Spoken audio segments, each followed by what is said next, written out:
Welcome to this explainer.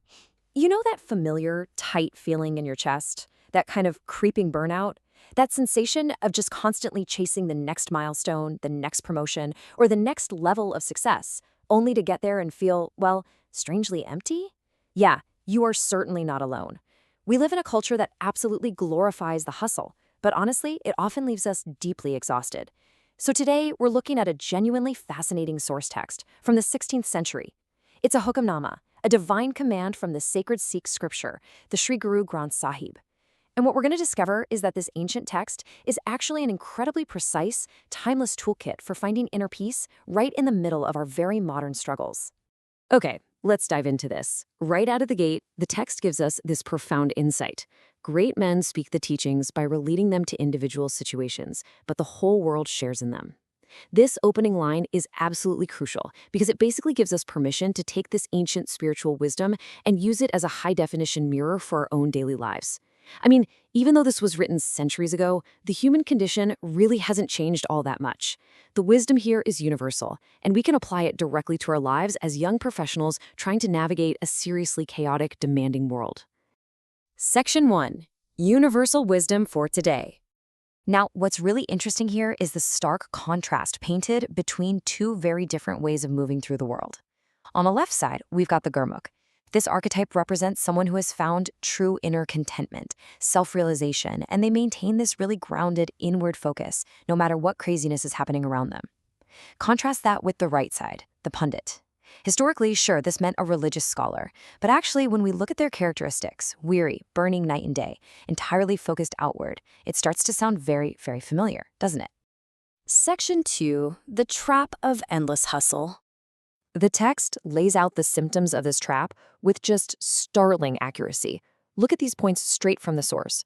Grown weary of reading. I mean, how often do you feel that exact bone-deep exhaustion after hours of scrolling through endless reports, Slack messages, and emails, never finding contentment? That is literally the ancient description of modern imposter syndrome, where no achievement is ever quite enough. Passing lives burning night and day, that's chronic stress and burnout right there. And then cries and complaints never end, paired with doubt does not depart. That perfectly nails that toxic cycle of workplace venting and the deep, persistent anxiety that we simply aren't doing enough. Section 3. Letting go of ego. Thankfully, the text offers a really profound pathway out of this exhausting cycle. The remedy comes in this fascinating, kind of contradictory phrase, remaining dead while yet alive. Now, wait, this absolutely does not mean giving up on your life or slacking off at work. It means remaining fully active in the world, doing your job, pursuing your goals, participating in society, while completely letting go of your ego, your attachment, and that desperate white-knuckle need to control every single outcome. Surrendering that desperate grip on our career trajectories and just accepting what comes with grace, that is the ultimate cure for our modern performance anxiety. And when you hit that state, when you're putting in the hard work but you detach your ego's worth from the immediate result, the text tells us exactly what happens. The mind becomes content in itself. Think about how liberating that is. Contentment suddenly doesn't require a promotion. It doesn't need a stellar performance review or external validation.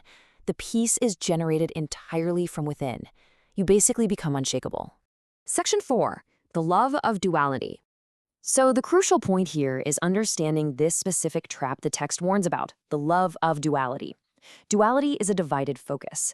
It's when we claim we want inner peace and genuine connection, but in practice, we prioritize external material gains, status, and worldly validation. In our modern context, duality is just our everyday habit of splitting our precious energy between what genuinely nourishes our soul and the superficial metrics of success that society constantly tells us we're supposed to chase.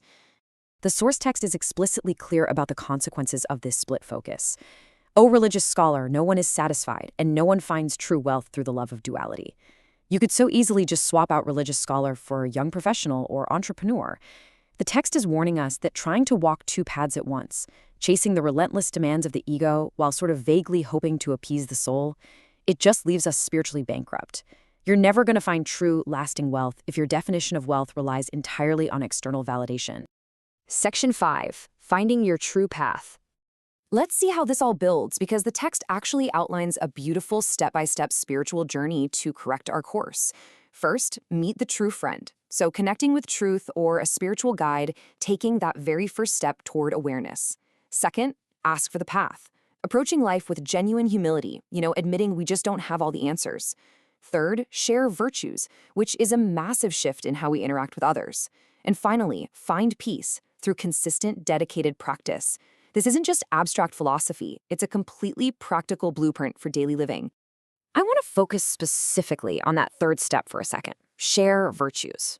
In a professional culture that is absolutely obsessed with competitive networking, where literally every conversation feels like a calculation of what someone can do for your career, this text urges us to share virtues instead.